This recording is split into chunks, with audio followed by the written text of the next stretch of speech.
Bose, that means by other sound equipment. तो आज हम खोल के बजाने वाले हैं, जी नहीं आपकी नहीं, बोस की। तो थोड़ा कसरत करना पड़ेगा क्योंकि है जो इतने बड़े ब्रांड। तो now the question is why do audiophile hate Bose, वो भी जिसका कोई हद नहीं है, हद से ज़्यादा।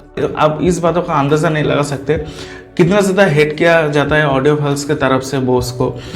तो दोस्तों, ऑडियो इंडस्ट्री के अंदर जो ब्रांड एक समय पर रेवोल्यूशन और इनोवेशन के साथ चेंजेस लाया था, आखिर क्यों आज उसको ही एक मिसलीडिंग गिमिक ऑडियो ब्रांड के रूप से जाना जाता है। तो आज हम सच्चाई का पर्दाफाश करने जा रहे हैं। तो दोस्तों, सच्चाई का पर्दाफाश कैसे होंगे, तो बेसिकली झूठे का पर्दाफाश। तो वीडियो काफी दमदार होने वाले। वैसे दोस्तों, अगर आप पहली बार हमारे चैनल पर विजिट कर रहे हो तो don't forget to subscribe and also press the bell icon for getting more exclusive updates. तो जैसे ही हम कोई नया वीडियो अपलोड करें तो उसका नोटिफिकेशन आपके पास तुरंत पहुंच जाएगी। So let's begin.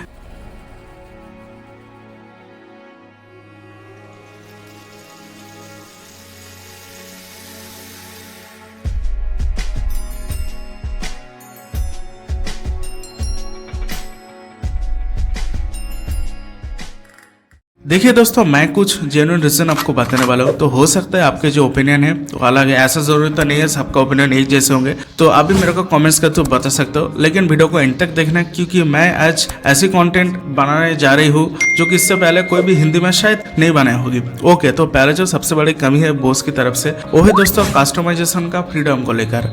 आप चेंज और कस्टमाइज नहीं कर सकते, तो ये सबसे बड़ी समस्या है बोस के साथ। सिर्फ आप साउबर कोई अपग्रेडेशन के तौर पर चेंज कर सकते हो, जो एंटायर चीजें है वो वैसे रहने वाले हैं। एंड यहाँ पर जो साउबर आपको देखने को मिलते हैं बोस की तरफ से बहुत ज्यादा एक्सपेंसिव होते हैं। बोस के जितने भी सारे एक्सेसरीज होते हैं, सिर्फ मैं साउबर की बात नहीं कर रहा हूँ। तो आई थिंक ये रीजन की वजह से ऑडियोफाइल बोस को सबसे ज्यादा हिट करते हैं। प्रोबेबली यही बेस्ट कारण है जिसकी वजह से बोस को सबसे ज्यादा एक घटिया प्रोडक्ट, एक मिसलीडिंग ब्रांड कहा जाता है। तो बोस कंपनीज के जो बैकग्राउंड है दोस्तों वो बहुत ही स्ट्रॉन्ग है। सर अमर बोस जो है, यानी कि उनका जो फादर थे एक भारतीय थे। खैर जो भी हो, उन्होंने बोस जो कंपनी है, कंपनी का फाउंडर थे, यह हम सभी को पता है। तो उन्होंने अपने जो यंगर एज थे, यंगर एज में एक स्पीकर को खरीदे हुए थे एंड वही से उनका जो ये चमत्कार हुआ बेसिकली उस स्पीकर के जरिए। क्योंकि जब उन्होंने स्पीकर को परचेस किए थे तो उनको जो आउटपुट मिलना चाहिए था वो सेटिस्फाइड नहीं हो पा रहे थे उससे। तो उन्होंने क्या किया, जो उस जमाने पे स्टीरियो साउंड सिस्टम होते थे ना, तो डॉल्बी यानी कि 5.1 का जमाना था। तो जो ऑडियो बेसिकली एक फिजिक्स का पार्ट होता है बेसिकली मेरे भाई। तो वहाँ पर जो फिजिक्स है, तो फिजिक्स को काफी ज्यादा उन्होंने स्टडी किए थे एंड एक ऑडियो साइंस क्या होता है, किस तरीके से काम करता है।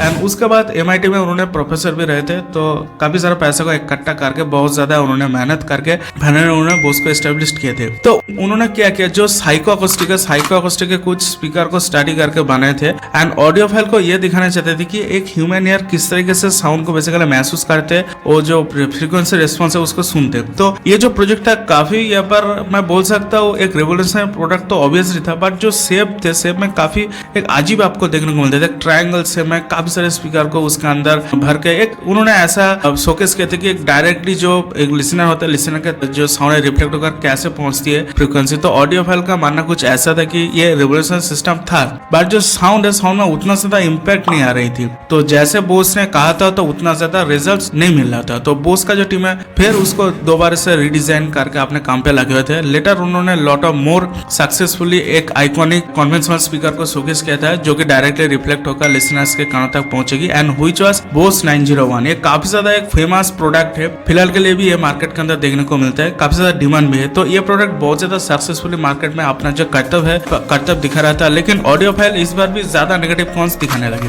क्योंकि 901 के अंदर स्पीकर का जो प्लेसमेंट था वो थोड़ा बहुत ट्रिकी टेक्निक पर इस्तेमाल हुआ करता था। यानी कि कोई भी चैनल के तौर पर आपको जो ऑडियो है, ऑडियो का जो इम्पैक्ट हो वो सुनने को नहीं मिलता था। 1.5 फीट का होगा साइज के हिसाब से, हाँ। एंड जो वो स्पीकर थे हर रूम के अंदर सेम जैसा वर्क नहीं करता था, यानी कि थोड़े से ट्रिकी वे में आपको प्लेस करना होता था, यानी कि जो एंगल है। तो देन वहाँ पर जो ऑडियो मिलता था काफी एक इमर्सिव ऑडियो तो मैं नहीं कहूंगा, बट काफी ज्यादा एक अच्छे सुनाई देता था जो ऑडियो वहां से निकलता था। तो 80s का मामला था। फिर साल 1980s के एंड में सबसे पहले बोस ने अकोस्टमस जो सैटेलाइट स्पीकर है उसको मार्केट पे ले आया था और साथ ही में एक बड़ा बेस मॉड्यूल को भी, तो व्हिच वाज AM5। ये मेरे हिसाब से फास्ट तौर पे बोस का सबसे पहला अकोस्टमास का ये प्रॉपर्टी है। तो जबरदस्त सैटेलाइट स्पीकर सिस्टम आया हुआ था मार्केट के अंदर। तो बोस का जो मार्केटिंग कैंपेन था वो तो आप लोगों को भी पता है कैसे दिखावा करता था। ये बुक्सेल से भी ज्यादा बेहतर है, AM5 ग्रेट ऑडियो क्वालिटी है।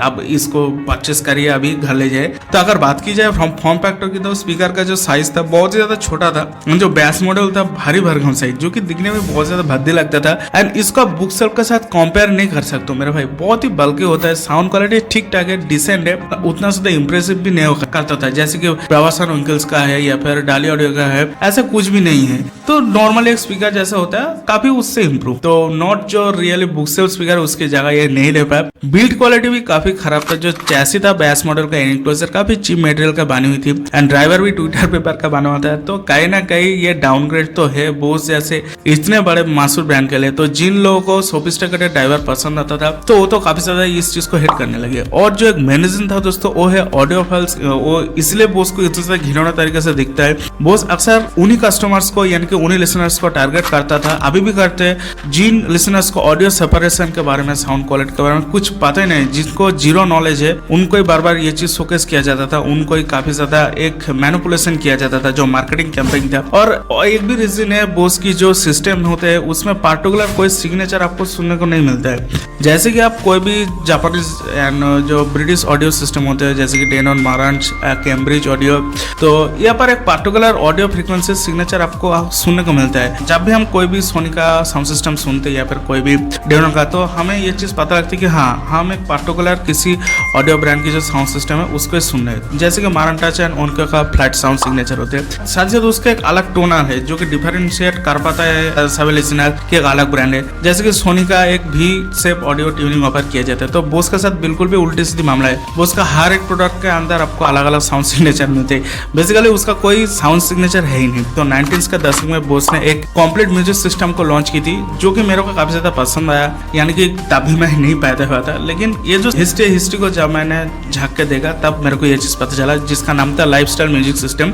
उनका नाम ऑफिशियली तौर पर रखा गया था। एंड बोस का वही टैगलाइन है, यहाँ पर भी देखने को मिलती थी, अनबिलीवेबल परफॉर्मेंस, माहौल टाइनी स्पीकर, पैकेज से ग्रेट साउंड, एलिगेंट वगैरह वगैरह, everything is in one box. लेकिन प्राइस बहुत ज्यादा था। बट जो कंज्यूमर थे इग्नोर करना शुरू कर दिया था। एंड लोगों को ऐसा मानना था कि भाई तू जा दूसरे किसी प्रोडक्ट खरीद, बट बोस का जो साउंड सिस्टम मत खरीद, क्योंकि इसका कम प्राइस रेंज के अंदर, आधे कीमत से भी आधे कीमत के अंदर आपको बेहतर म्यूजिक सिस्टम मिल जाएगा। तो बोस हमेशा से ओवरचार्ज करते हुए आ रहे हैं फॉर देयर प्रोडक्ट्स। तो सिंपल बीइंग स्मार्ट, बोस का ये जो मार्केटिंग है यही स्ट्रेटेजी के वजह से इतना ज्यादा आगे बढ़ पाए है। तो just good but not that immersive. तो आपको जो इमर्सिव ऑडियो एक्सपीरियंस जो आप ढूंढते हो वो चीज बोस से कभी भी नहीं मिल सकता है। वैसे भी कुछ ऑडियो फाइल्स है जो बोस को इसी वजह से हिट करता है, जो सिग्नेचर की कमी है, जो उनका कस्टमाइजेशन का कमी है, तो बहुत सारे, और जो प्राइस इतने ज्यादा होते हैं। तो इन सारे जो कुल मिला के बात है, कहना गए बोस के लिए डाउनग्रेड तो है। तो दोस्तों ये तो था बोस के अगेंस्ट कुछ खामियां, लेकिन बोस का भी कुछ अच्छे है, कुछ प्रोडक्ट्स है जो मेरे को पसंद है, जो मैंने खुद एक्सपीरियंस किया है। जैसे बोस 321 सीरीज 2 बहुत ही नेक्स्ट लेवल ऑडियो क्वालिटी है। दूसरा जो है साउंड डॉग वो भी बेहतरीन है। Companion 20 best laptop and PC speaker. इसके अलावा जो बोस 301 सीरीज भी वो तो जबरदस्त प्रोडक्ट है। ये सारे जो सिस्टम है आपको दिल खुश कर देगा, इतना ज्यादा बेहतरीन सिस्टम है। तो यही है बोस के बारे में जो कमियां थी, जो क्यों बोस को इतना ज्यादा लोग हेट करते हैं, उनके कंट्रीज के जो लोग है। और भी एक चीज है जो शायद कोई भी यूट्यूबर आपको नहीं बताया होगा, बोस के जो सर्किट वगैरह होते हैं काफी हद तक वहाँ पर यामा का डीएसपी लगा हुआ होते हैं, तोशिबा का वहाँ पर जो क्या बोलते हैं उसको ट्रांजिस्टर लगा होता है। तो यही सारे बातें हैं। तो फिलहाल के लिए बोस के कोई भी प्रोडक्ट मेरे को अच्छी नहीं लगी। वैसे दोस्तों कि आप बोस को प्रेफर करते हो, अपना जो राय है जरूर आप कमेंट में बता कर जाना। जल्द से जल्द इस वीडियो को शेयर कीजिएगा। बाय बाय दोस्तों, जय हिंद।